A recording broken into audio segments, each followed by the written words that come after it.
अस्सलाम वालेकुम। कैसे हैं आप? उम्मीद करती हूँ आप सब ठीक होंगे। तो आज मैंने बनाया है शलजम गोश्त का सालम। बहुत ही मज़ेदार और टेस्टी तैयार हुआ था और बहुत ही कम वक्त में मैंने इसको प्रेशर कुकर में बनाया है।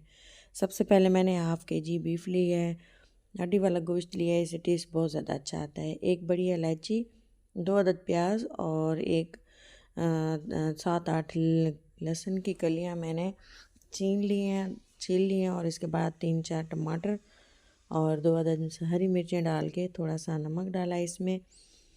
और इसके अलावा मैंने इसमें डाल दिए हैं लाल मिर्चें और साथ ही इसमें सूखा धनिया और हल्दी ऐड की थी।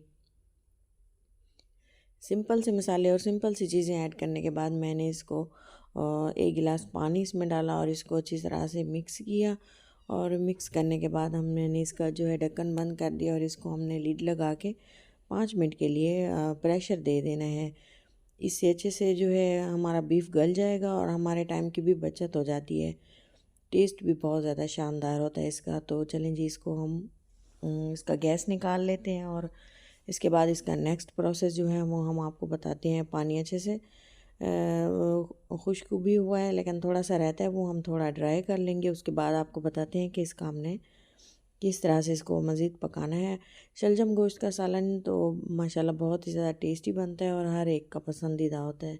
तो आज ये फरमाइश पे बनाया है, उम्मीद है आपको ज़रूर पसंद आएगा। इजी सा तरीका है और टेस्ट बहुत ज़्यादा शानदार है। तो इसी तरह से आप भी बनाएं घर पे। वीडियो अच्छी लगे तो ज़रूर लाइक करते जाएं और चैनल को सब्सक्राइब कर दें। यहाँ पे आप देखें पानी अच्छे से ड्राई हो चुका है और इसी चीज़ का मुझे इंतज़ार था जो कि मैं आपको बताना चाह रही थी। इसका पानी अच्छे से ड्राई करने के बाद हमने इसमें ऑयल या घी शामिल करना है। इसी तरह से जब हम पानी ड्राई करके हमने ऑयल डालेंगे ना, जब हम इसकी भुनाई करेंगे तो ग्रेवी ऑयल बिल्कुल भी अब्ज़ॉर्ब नहीं करेगी और बहुत ही अच्छा सा रेड तरी वाला सालन हमारा तैयार होगा। इसको मीट को इतना भूनना है, आप देखें इसकी शक्ल कितनी हो गई है। अगर हम इसको नहीं भूनेंगे ना, टमाटर और प्याज जो हैं वो कच्चा पानी इसका ख़त्म ही नहीं होगा। तो साथ ही हमने आधा किलो शलजम ले छील के कट कर लिए हैं और अच्छे से धो के हमने इसको भी ऐड कर दी है। और फिर मज़ीद इसकी हमने थोड़ा सा पानी डाल के भुनाई की है, क्योंकि पहले से वो पैंदे में लगना स्टार्ट हो गया था। और वैसे भी बीफ जो होता है ना, थोड़ा सा अच्छी से जला के इसको भूनेंगे नहीं ना तो स्मेल आती है और वो जो कि अच्छी नहीं लगती। तो आप भी इसी तरह से ज़रूर ट्राई करें। वीडियो अच्छी लगे तो लाइक करते जाएं और इसको अपनों के साथ शेयर करना बिल्कुल भी मत भूलिएगा। तो आप देखें हमने शलजम डालने के बाद 1 से 2 मिनट के लिए इसको भून लिया है और बाद में इसमें पानी डाल दिया है। पानी इतना डाला है जितना आप इसको देखें कि शलजम गल जाएंगे। मैंने तकरीबन 1 लीटर पानी इसमें डाल दिया है और इसको हमने हल्की आंच पे 15 से 20 मिनट के लिए पकाना है। अगर आप फिर भी इसको प्रेशर कुकर में बनाएंगे ना तो आप 2 मिनट के लिए इसको लिड लगाएंगे और उसके बाद आपका सालन जो है बिल्कुल तैयार हो जाएगा। ये 15 से 20 मिनट बाद हल्की आंच पे हमने इसको छोड़ा। आप देखें चिकन और जो शलजम है वो अच्छे से गल चुके हैं। पानी भी देखें इसका ज़्यादा ड्राई नहीं हुआ।